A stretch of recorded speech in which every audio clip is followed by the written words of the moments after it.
नागिनिया गवत हो रहल अरे गावत हो रहल नागिन गोरो के भजनिया गावत हो रहल के मंदिला में नागवा नागिनिया रटत हो रहले अरे राटत हो रहले यह गुरु के भजनिया रटत हो गुरु के मंदिलवा बस नागवा नागिनिया गावत हो रहल अरे गावत हो रहल तो हमारा गुरु के भजनिया गावत हो रहल हमरा गुरु के भजनिया रटत हो रहल हमारा गुरु के भजनिया गावत हो रहल हमरा गुरु के भजनिया रटत हो रहल। देखी गुरु बन रहल हमनी खान आ नदी के तीरे चर्चा करत रहलो तो नाग नागिन जंगल में रहे कह तरी नागिन जे चले के तनी नदी के तीरे घूमले आवल जा आ जब घूमे आइलो तो चर्चा होत रहे तो लुका के सुनत रहलो नागिन कहली कि लुका के सुने के आ ना तो लोग देखी तो लाठी बरसाई ई दुनिया में सभे जानता कि पत्थल के सभे पूजेला असली नाग के केहू ना पूजेला पथले नाग के पूजेला असली नाग के देखी तो कई की लाठी लेके आओ जल्दी मारी वही से लुका के सुनत रहेलो गोरो के मंदिलावा में नागवा नागिनिया अरे नागवा नागिनिया गावत हो रहल अरे गावत हो रहल त नागिन गुरु के भजनिया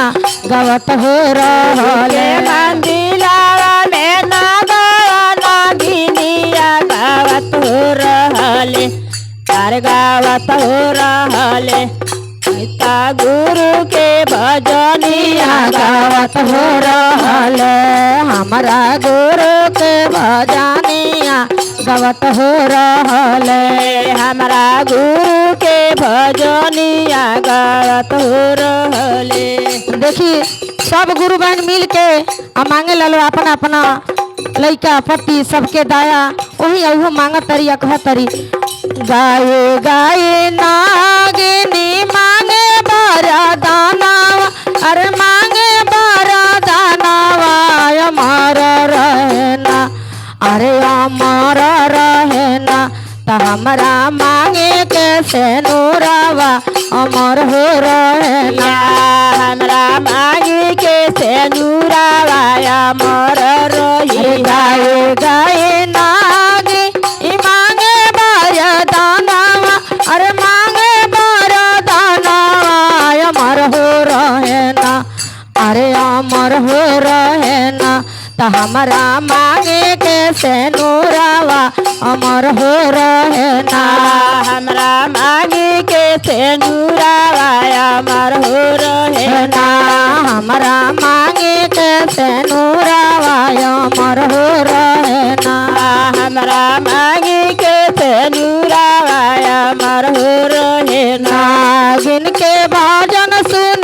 अइले शिवा गोर अरे अइले शिवा गोर दइए दियलना अरे दइए दियलना त नागिन के आशीर्वादवा दइए दियलना गुरु आशीर्वादवा दइए दियलना उजे नागिन के आशीर्वादवा दइए दियलना उता नागिन के आशीर्वादवा देहो दिहले जुगा जुगा रोए नागिन तोरे से नूरावा अरे तोरे से नूरावा जुगे जुगे ना अरे जुगे जुगे ना तू रोए हवा तो जुगे जुगे ना नाए तारे आजा जुगे जुगे ना नागिन रहे हवा तो जुगे जुगे ना नागिन रहे हवा ते जुगे जुगे ना गुरु के मंदिलवा बस नागवा नागिनी अरे नागवा नागिनी गवत हो रहल अरे गावत हो रहल त नागिन गुरु के भजनिया गावत हो रहल सीता गुरु के भजनिया गावत हो रहल गुरु गुरु के भजनिया गावत हो रहल शिवा गुरु के भजनिया गावत हो रहल शिवा गुरु के भजनिया गावत हो रहल हर हर महादेव।